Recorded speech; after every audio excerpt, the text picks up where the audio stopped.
Shibone Besami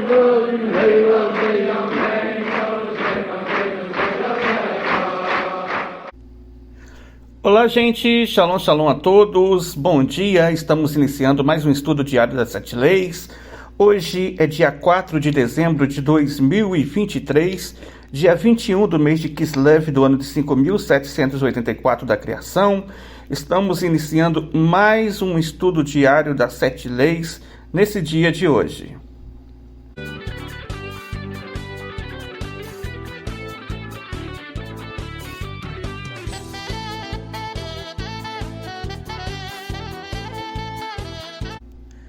Então, para começar nosso estudo diário das 7 leis de hoje nós estamos na mitzvah diária de Avodah Zarah, de não praticar idolatria, Alahá número 9, ou seja, o detalhe de não praticar idolatria, a regra número 9, que é a proibição aos descendentes de Noé de acreditar em qualquer companheiro do Todo-Poderoso ou de fazerem discursos confirmando a crença em qualquer realidade e poder que não seja o Todo-Poderoso. Por exemplo, jurar por qualquer companheiro do Criador.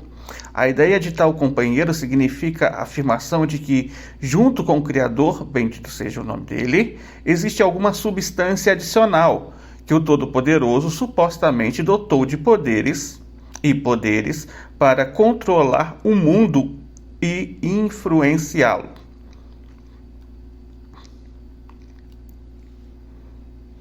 Para a gente poder iniciar então o estudo diário das 7 leis de hoje, estamos também no Guia Bnei Noah, na página 9, terminando a introdução feita pelo Rav Yaakov a respeito já da página 9. E hoje nós estamos aqui com mais uma resposta do nosso rabino Yaakov Grenstadt, respondendo sobre a questão. Sabemos que ficou bem claro que somente um pequeno número de pessoas realmente tem a missão de se converter e a grande maioria da população não tem essa missão. Pelo contrário, elas têm a missão de estar cumprindo com os 7 mandamentos universais que Deus entregou a elas e assim influenciar e fazer desse mundo um mundo melhor. No entanto, ainda que a pessoa que pensa em se converter, ela tem que tomar alguns cuidados especiais sobre esse item, para que essa conversão realmente não seja anulável ou questionável. O Rav continua: o que sim é preciso ser alertado é o fato de que, apesar da conversão não ser uma prática incentivada pelo judaísmo religioso ou tradicional por motivos acima já expostos, quando ocorre a conversão, o principal requisito deva ser que o motivo que conduziu a pessoa a realizar tal conversão seja o puro amor ao Eterno e mais nenhum outro interesse. Portanto, quando a conversão é motivada por interesse, mesmo inconscientemente, de ser salvo no dia do grande julgamento ou qualquer outro interesse, ela pode ser uma conversão questionável. Registrado no Guia Bnei Noah, na página 9, Rabino Yaakov Grenstadt aqui deixa bem claro sobre este assunto. Então daqui nós aprendemos o seguinte: nós aprendemos que aquilo que geralmente conduz as pessoas a buscar a conversão é o dilema de falsas informações. Muitas vezes as pessoas elas estão muito mal informadas. Existem pessoas que pensam que só depois da conversão que elas podem ter uma certa segurança de ter direito ao mundo vindouro.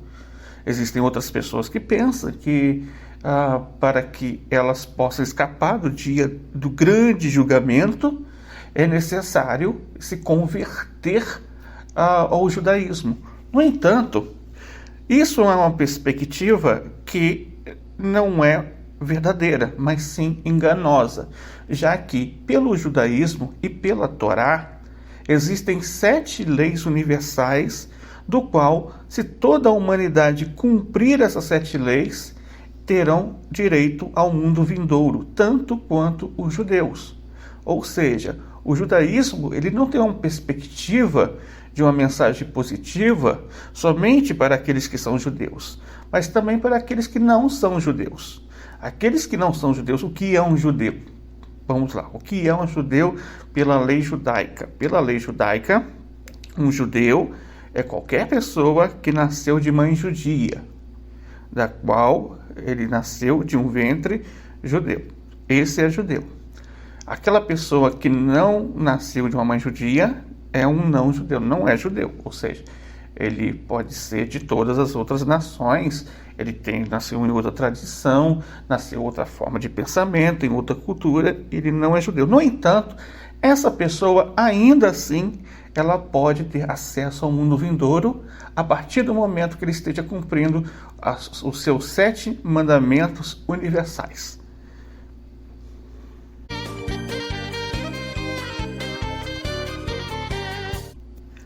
Continuando então o nosso estudo diário das 7 leis de hoje, agora nós estamos na mitzvah diária de Avodah Zarah. Mitzvah diária de Avodah Zarah, não praticar idolatria. A referência, como vimos, é a mesma referência para todas as para todas as ramificações da lei de não praticar idolatria, que é: e ordenou Hashem ao homem, eu sou Hashem teu Deus, não terás outros deuses diante de mim. Gênesis 2,16, Êxodo 20, versículo 2 e 3, com o Tratado Sanhedrin 56b. Então aqui continuamos o estudo do primeiro mandamento universal, que é o mandamento de não praticar idolatria. A fonte para os descendentes de Noé, ou seja, para toda a humanidade, é a mesma em todas as ramificações de Avodah Zarah. Não praticar idolatria, ou seja, não terás outros deuses, o que inclui orar somente ao Criador e não a ídolos. Deus nos livre. Baseado, é claro, no livro Sheva Mitzvot Hashem, do Dr. Moshe Weiner. A nona ramificação é a proibição, então, aos descendentes de Noé de acreditar em qualquer companheiro do Todo-Poderoso, ou seja, qualquer intermediário, ou de fazerem discursos confirmando a presença de qualquer realidade e poder que não seja o Todo-Poderoso, por qualquer exemplo, como jurar por qualquer companheiro do Criador, e tal ideia de companheiro significa que a afirmação de que junto com o Criador, ou seja, como se fosse uma trindade, existe alguma substância adicional que o Todo-Poderoso supostamente dotou de poderes e poderes para controlar o mundo e influenciá-lo. Então daqui nós aprendemos que nós somos proibidos de acreditar em qualquer tipo de mediador. Não devemos acreditar no poder ou na existência de qualquer força independente além de Deus, o uno e único. Ou seja, acreditar em uma trindade, acreditar, por exemplo, que Deus é 3 em 1, acreditar, por exemplo, que Deus tem um intermediário ou que tem um mediador, ou que devemos rezar para esse intermediário, para esse mediador, ou acreditar que exista outro Salvador ou outro Senhor além de Hashem, o uno e o único, é o que? Idolatria. Então daqui nós vamos aprender o seguinte, tá? Nós aprendemos no Ramban, no Sefer Mitzvot Lotaser, ou seja, proibição número 1. Ele cita Êxodo 20, versículo 3. Essa é a referência também da proibição para os judeus. A primeira proibição é de que somos proibidos de nutrir o pensamento de que existe qualquer outra divindade além de Deus. A fonte desta proibição é a declaração de Deus. Embora ele seja tão exaltado que o termo fala não pode realmente ser aplicado a ele, não tenha quaisquer outros deuses diante de mim. No final do Tratado Malkot 3, é explicado que esta proibição está inclusa entre os 603 mitzvot para os judeus, como se afirma nos 603 mitzvot, ou seja, 603 mandamentos que foram dados a Moshe no Monte Sinai.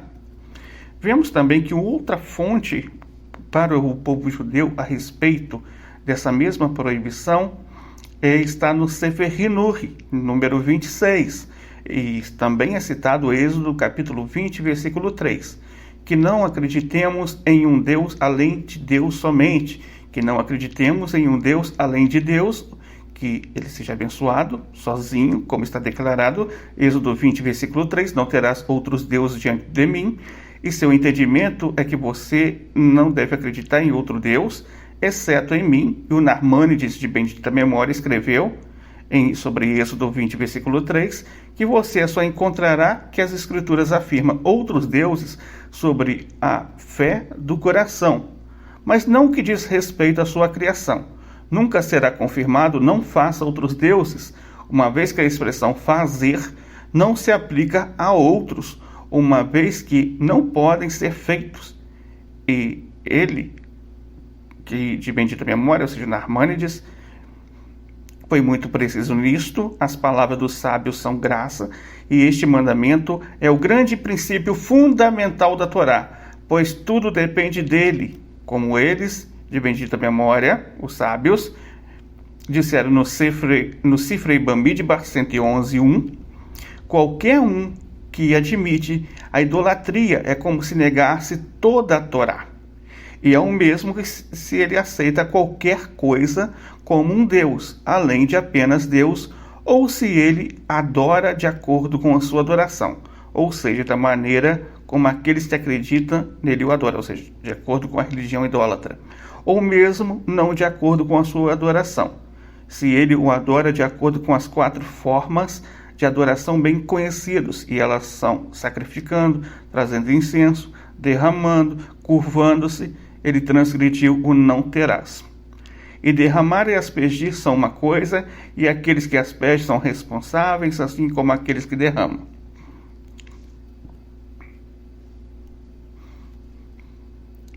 A raiz deste mandamento é revelada e conhecida em seus detalhes. Por exemplo, aquilo que ele dissera, que se alguém aceita qualquer uma das criações como um Deus, e mesmo se ele admite que o santo bendito seja ele, ou seja, o Criador, governa sobre ele e sobre seu Deus, transgride, você não terá. Qual é a coisa que é chamada de acordo com um modo de sua adoração e não de acordo com o modo de sua adoração? Qual é a lei? Se ele o adora desonrando, e essa é a sua adoração padrão, até o ponto se estende a proibição em relação aos 4 cultos proibidos, com todos os deuses, como a questão de que eles, ou seja, os sábios de bendita memória, disseram no Tratado Avodazará 51a, que aquele que quebra uma vara na frente dele está incluso no sacrifício. Então também o que eles, ou seja, os sábios de bendita memória, proibiram no Tratado Shabat 149a, de ler nos livros de idolatria escritos sobre os assuntos de sua adoração e sobre outras coisas dos assuntos dela. Qualquer coisa que cause a fé nela, em qualquer caminho, a proibição da meditação do coração de ir atrás dela. Qual é a lei sobre um israelita que adorou pelo menos uma vez e que se assumiu como um Deus e se retratou durante o tempo do discurso, imediatamente após o primeiro discurso? Ele é responsável de acordo com o Tratado Bava Batra 129b. Já que não fizemos durante o tempo do discurso, e como o discurso sobre isso é também em direção à questão dos casamentos e a adoração por amor, onde se ama a forma devido à sua bela forma, ou por medo de que ela não prejudique e não é que ele a aceite como um Deus. Então também, qual é a lei de proibir que lhe dá honras, como abraçar, beijar, ungir, vestir e calçar, de acordo com o Tratado Sanhedrin 60b e 61b, como as leis da negação da idolatria, a distinção entre um israelita e um idólatra quanto à sua negação, até onde vai a lei em benefício de idolatria, e a distinção entre algo desconectado da terra, que era adorado, a algo que estava originalmente conectado à terra, a partir de quando se torna um ídolo, a lei daqueles objetos que servem à idolatria, e se ele negou o que acontece com esses objetos, de acordo com o Tratado Avodazará 51b, qual é a lei daquele que é sacrificado, Tratado Avodazará 29b, um ídolo que foi abandonado pelos seus adoradores, o distanciamento de seus adoradores no dia do seu culto e, próximo a isso, as coisas que sempre lhes são proibidas de vender por precaução com a desonra, o distanciamento de uma cidade que contém idolatria e o resto de seus muitos detalhes. São todos elucidados no tratado que é construído sobre o que é Avodah Zará, ou seja, o tratado Avodah Zará do Talmud, onde explica todos esses detalhes a respeito daquilo que é e não é idolatria em relação ao Yehudi e ao judeu. Por que nós citamos em relação ao Yehudi? Para nós aprendermos o sentido de como isso se aplica dentro da sua essência, porque a partir do momento que nós aprendemos como os judeus cumprem essas mitzvot, esses mandamentos, nós aprendemos também, de certa forma, como nós devemos fazer no dia a dia. Então, agora nós vamos citar as fontes para toda a humanidade, ou seja, para mim, para você que não somos judeus. O Dr. Moshe Weiner, no Código Divino, no capítulo 1, na Alahá número 1, ele vai dizer o seguinte, que o Mestre do Universo ordenou a Adão a proibição de servir ídolos. Tratado Sanhedrin 51b, Sifrei, números 15 e 23, e Rambam, Lei de Reis, capítulo 9, Alahá número 1. Como diz em Gênesis 2,16,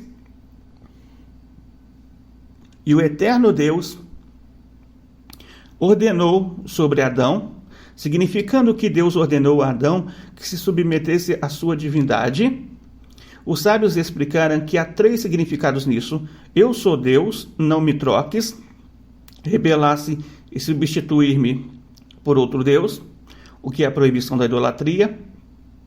Eu sou Deus, não me amaldiçoes, sendo esta a proibição de blasfemar o nome de Deus, uma vez que para a honra de Deus não se deve desonrar ou blasfemar dele. Eu sou Deus, o meu temor estará sobre vós, sendo esta a obrigação de temer a Deus. A proibição de idolatria tem 2 facetas: a ordem de reconhecer e conhecer Deus e a proibição de servir aos ídolos. Qualquer pessoa que não reconhece e não acredita em Deus é um desviado. Vê a parte 1, tópico 1.7. Da mesma forma, qualquer pessoa que sirva aos ídolos nega todos os mandamentos de Deus, uma vez que não aceita a soberania de Deus, bem como a sua honra e a sua verdadeira existência. A principal proibição contra a adoração de ídolos é não servir a uma das criações, seja um anjo, um poder espiritual, uma constelação, uma estrela ou um planeta.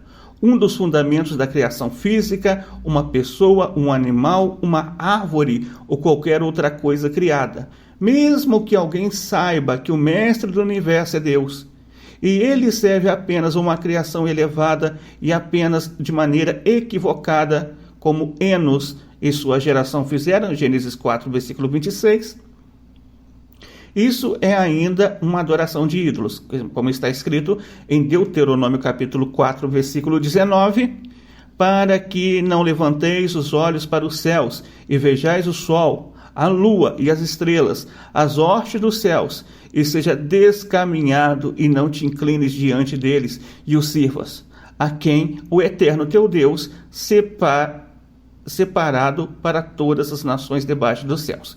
Isso significa que uma pessoa é capaz de errar em seu coração e acreditar que são os corpos celestes que controlam o mundo e que Deus escolheu para estarem para sempre vivos e existindo sem decadência, para o bem do mundo, mas diferentemente de sua natureza. A partir desta falsa ideia, pode-se pensar que é apropriado curvar-se diante deles e servi-los. A respeito disso, Deuteronômio capítulo 11, versículo 16 diz: cuidado para que o seu coração não se deixe enganar e você se desvie e sirva outros deuses. Ou seja, esteja vigilante para não errar, pensando que, ao servi-los, eles atuarão como intermediários entre você e o Criador. Portanto, uma pessoa também é um adorador de ídolos se servir a Deus juntamente com outra entidade, como um shituf, a palavra hebraica que significa um parceiro de Deus. Vê a parte 1, tópico 1.7. Mesmo que ele diz que o Eterno é o Deus principal, isto se aplica independentemente de, às vezes, de ele servir apenas a entidade, por exemplo, trazendo um sacrifício ou curvando-se a ela, ou se sua intenção é servir tanto ao Eterno quanto à entidade. O Rambam, Avodat Kohavim, capítulo 2, Alahá 1. No entanto, se uma pessoa serve apenas ao Eterno, mas depois acredita em outra entidade sob a autoridade de Deus, essa autoridade de Deus tem poder divino independente, e sua mente é apropriado em ter fé nessa entidade e jurar para ela, isso por si só é chamado crença em Shituf também. Ou seja, grandes autoridades rabínicas ao longo da história debateram se esta falsa crença em Shituf é na verdade idolatria e, portanto, também proibida aos gentios, ou seja, aos não-judeus.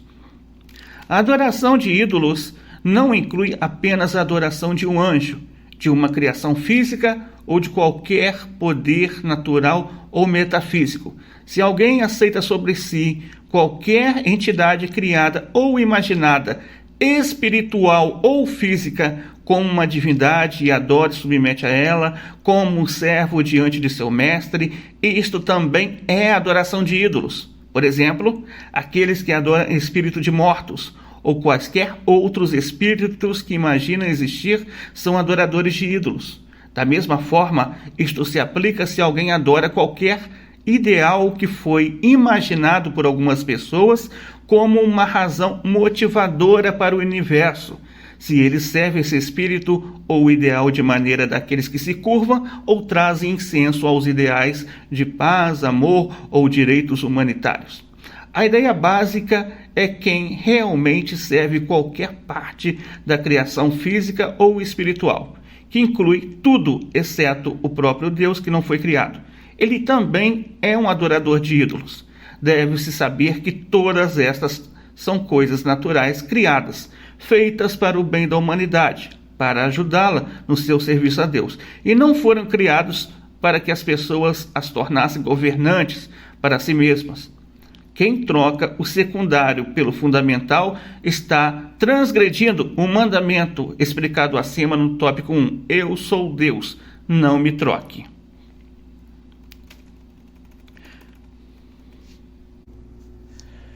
Qual foi o erro de Enos e de sua geração?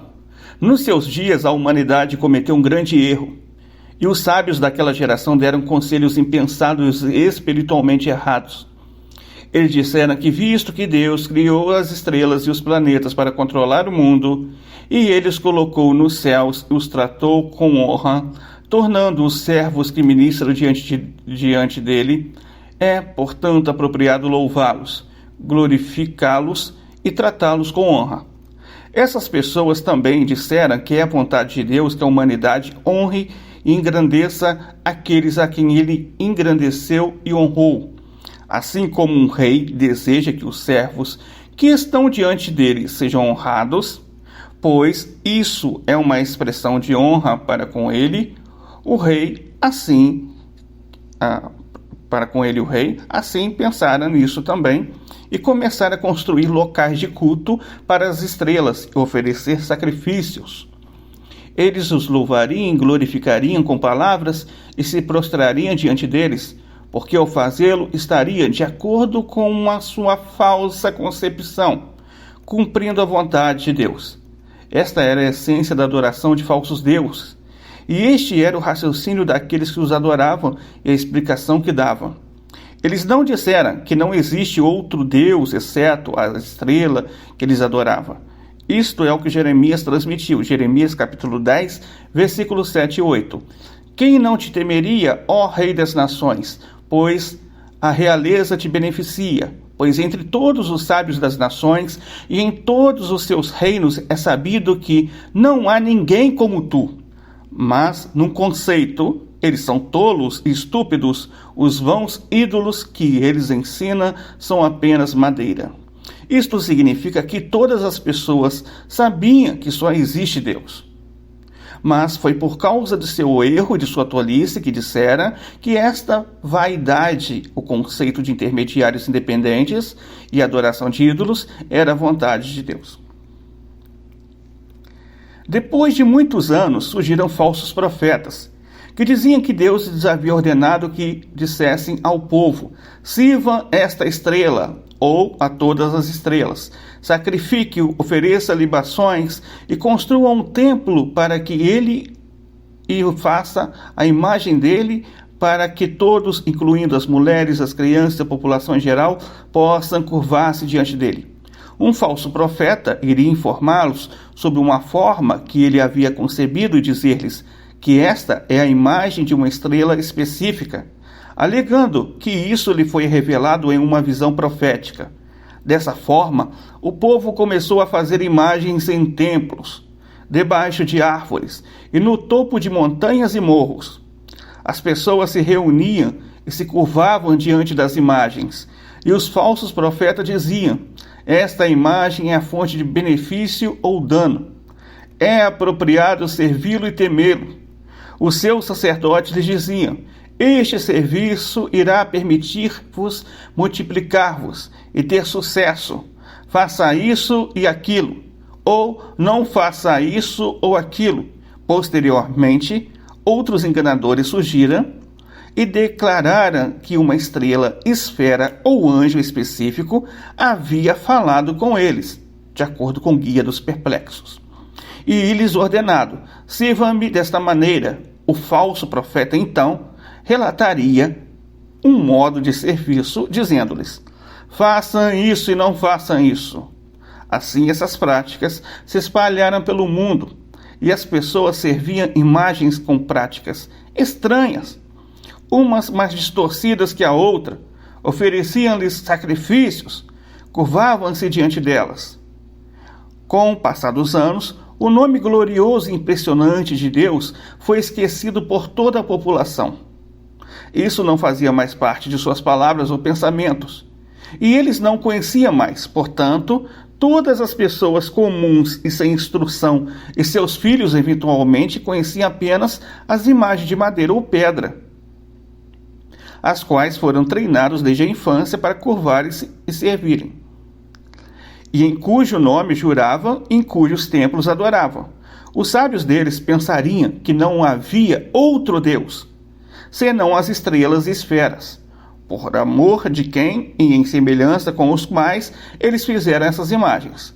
O Deus verdadeiro não foi reconhecido ou conhecido por ninguém no mundo, com exceção de alguns indivíduos, por exemplo, como Enoch, Metusela, Matusalém, Noé, Shem, Sem e Eber.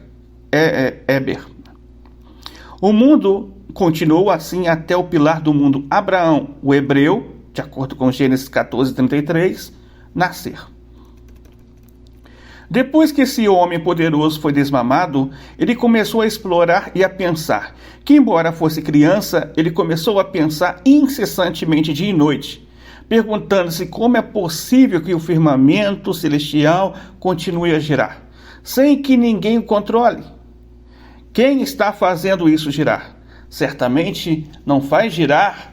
Ele não tinha professor, nem havia ninguém para informá-lo. Em vez disso, ele estava atolado em Ur-Kasdim, entre os idólatras. Seu pai, sua mãe, todas as pessoas ao seu redor eram adoradores de ídolos, e ele adorava com eles. No entanto, seu coração estava explorando e ganhando compreensão. Em última análise, ele apreciou o caminho da verdade e compreendeu o caminho da retidão através de sua compreensão precisa. Ele percebeu que existe um Deus que controla a esfera celestial e que criou tudo, e que não existe outro Deus entre todas as outras entidades. Ele sabia que o mundo inteiro estava cometendo um erro ao adorar as criações. O que os levou a errar foi o serviço prestando às estrelas e às imagens, o que os fez perder a consciência da verdade. Abraão tinha 40 anos quando se tornou plenamente consciente do seu Criador. Quando reconheceu e conheceu, começou a formular as respostas aos habitantes de Ur-Kasdim e a debater com eles. dizendo-lhes que não estavam seguindo o caminho adequado. Ele quebrou seus ídolos e começou a ensinar ao povo que é apropriado servir apenas ao Deus do universo, e somente a ele é apropriado curvar-se, sacrificar e oferecer libações, para que as pessoas das gerações futuras aprendam a reconhecê-lo. Por outro lado, ele percebeu que é apropriado destruir e quebrar todas as imagens idólatras, para que as pessoas não errem e pensem que não existe um Deus único, mas apenas essas imagens. Quando ele venceu pela força de seus argumentos o rei Nimrod, desejou matá-lo, mas ele foi salvo por um milagre e partiu para Harã. Lá ele começou a chamar em voz alta a todas as pessoas e a informar que existe um Deus no mundo inteiro e é apropriado servir somente a ele.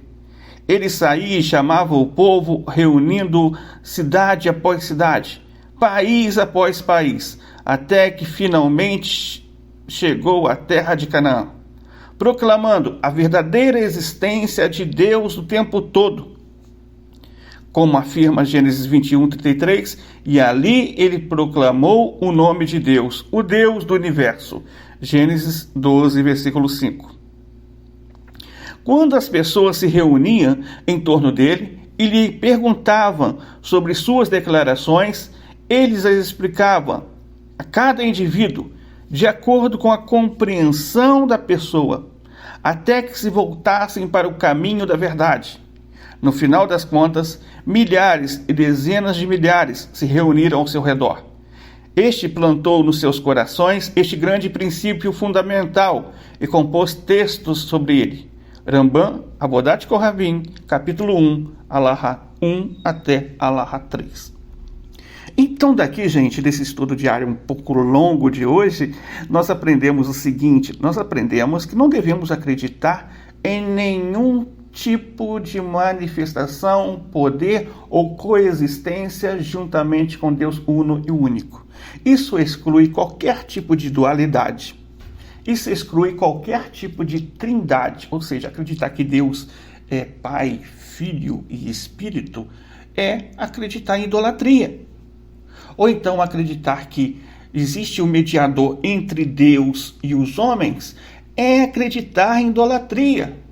Ou, por exemplo, orar para esse mediador, orar em nome desse mediador é acreditar em idolatria. Então nós aprendemos daqui que a invenção da idolatria, ela vem desde o neto de Adão Arishon, de Adão, o primeiro homem. O neto dele foi Enos. Como nós vimos, Adão recebeu 7 mandamentos universais. E dentre esses 7 mandamentos universais, Adão estava proibido de praticar idolatria. E ele ensinou isso às suas gerações. Só que Enos subverteu esse ensinamento e ensinou as pessoas a colocar ídolos. Vimos que esse pensamento de Enos era que, já que Deus está tão alto e nós estamos aqui embaixo, devemos orar para os astros que estão mais perto de Deus, e esses astros acessarão a Deus por nós. Esse tipo de pensamento é o mesmo pensamento de intermediação, de mediação, estipulado por vários tipos de movimentos religiosos que existem até hoje. Então, por isso, essa prática também é uma prática totalmente proibida, chamada de shituf, é proibido. Então, aqui, nós somos proibidos de acreditar na pluralidade de deuses. Nós somos proibidos também de acreditar em mediadores, intermediários. E também somos proibidos de acreditar na dualidade, ou seja, que Deus tenha um Deus adversário. Por exemplo, dizer que o Satã é o inimigo de Deus é dizer que Deus tem um adversário. E esse tipo de pensamento é um tipo de pensamento que não está de acordo com a Torá, pois o profeta Isaías diz que Hashem criou o bem e o mal. Logo, o Satã, ele é um anjo que faz e testa as pessoas, sim, mas ele faz isso obedecendo ao Criador, ao Eterno. Logo, Deus não tem adversários e nem inimigos. Acreditar dessa forma é estabelecer dois poderes. Dois poderes já é dualismo. Dualismo é idolatria. Então, o que nós aprendemos aqui? Nós aprendemos que não devemos praticar nenhum tipo de idolatria, seja ela qual for. Por mais inocente que seja, por mais bonitinho que seja, como ter intermediários ou mediadores, ou por mais complexo que seja em constituir tipo de adoração, orando em nome daquele intermediário, ou então fazendo uma pluralidade de Deus, acreditando que Deus é 3 em 1 ou 2 em 1, tudo isso é proibido para nós, as nações, conforme nós vimos. Então, daqui, alguns exemplos que eu posso citar. Nós não devemos acreditar que Satanás é um anjo rebelde ou que ele dirige o seu próprio reino do mal e que ele, de alguma forma, faz qualquer coisa além do que Deus lhe ordena. Também nós não devemos orar em nome de um intermediário. Também não devemos orar em nome de um mediador. Mediador e intermediário é quase a mesma coisa, né? Mas colocamos aqui com palavras diferentes para que não exista digamos assim, uma brecha para as pessoas pensarem diferente. Então, digamos que hoje você já praticou isso tudo, já praticou esse tipo de idolatria, ou está vivendo nesse tipo de idolatria. O que você faz agora?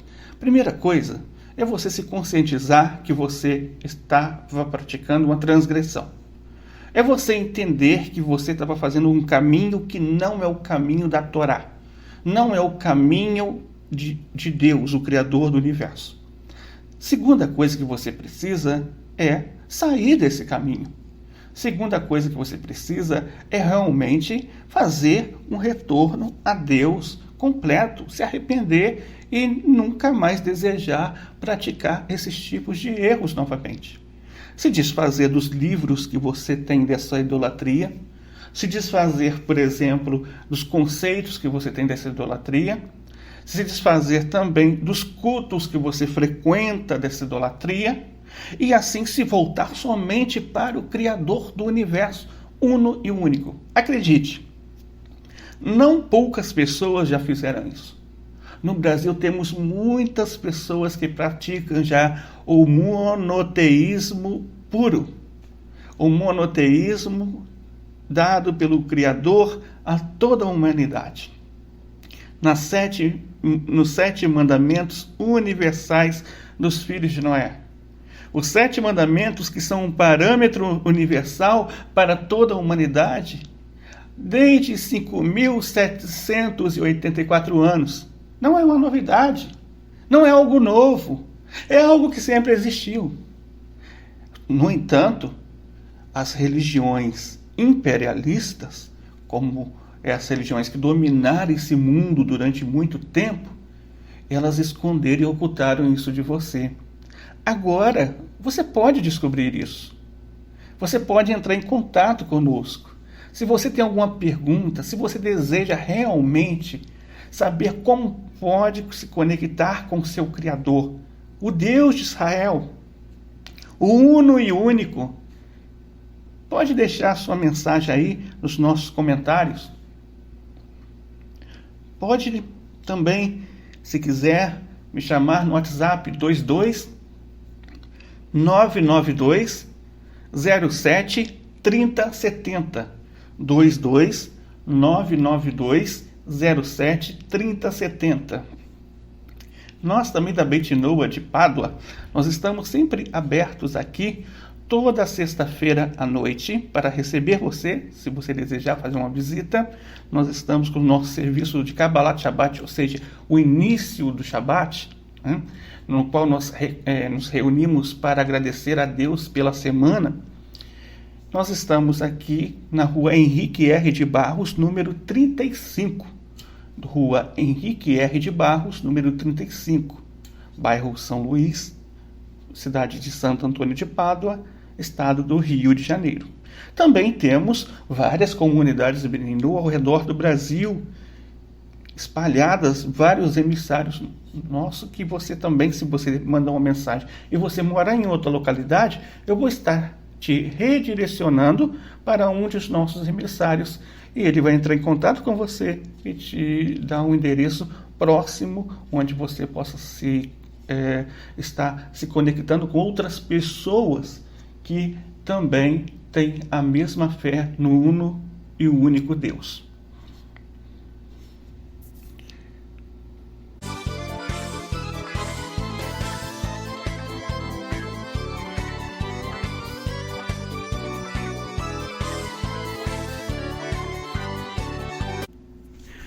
Então, gente, esse foi o nosso estudo diário das 7 leis de hoje, do dia 4 de dezembro de 2023. Neste momento são, então, 7 e pouca da manhã, 7h39 da manhã.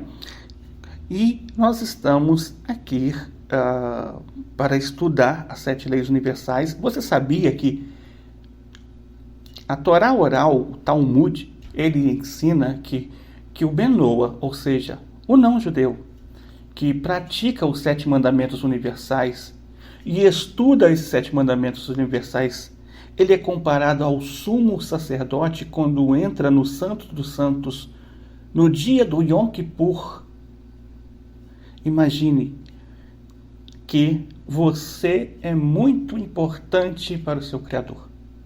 Você é muito importante para Deus. Então, saiba que estamos aqui para poder atendê-lo. Amanhã nós estaremos de volta no mesmo horário, no nosso mesmo canal. E se você ainda não se inscreveu no nosso canal, pode aí fazer a sua inscrição e você sempre será atualizado de estudos. Nós temos uma grade de estudos, também temos o nosso curso das 7 leis universais, que aliás está com inscrições abertas. Se você deseja conhecer as 7 leis universais nas fontes, de acordo com a Torá, escrita e oral, de uma maneira didática e de uma maneira que você terá como fazer esses estudos gradualmente e aprender como cumprir melhor sua missão, é só entrar em contato conosco também, pelo WhatsApp 22992073070 e fazer sua inscrição. Iremos iniciar no próximo domingo uma nova turma, tá bom?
Shalom a todos, tudo bem com vocês? Para quem não me conhece, eu sou Zilda Oliveira, faço parte do projeto Fará Estado de Pádua A minha experiência com o projeto tem sido maravilhosa, tenho aprendido bastante a minha conexão com o Eterno, tenho aprendido as 7 leis de Noah. Gratidão por poder aprender juntamente com esse projeto as coisas fantásticas, maravilhosas que eu tenho aprendido. O amor ao próximo como a mim mesma, e gratidão pelo nosso Moré, que tem sido um grande companheiro, um grande amigo, nos ensinando a como melhor servir ao nosso Eterno, nosso Criador, o nosso Deus. Gratidão a todos, que o Eterno vos abençoe.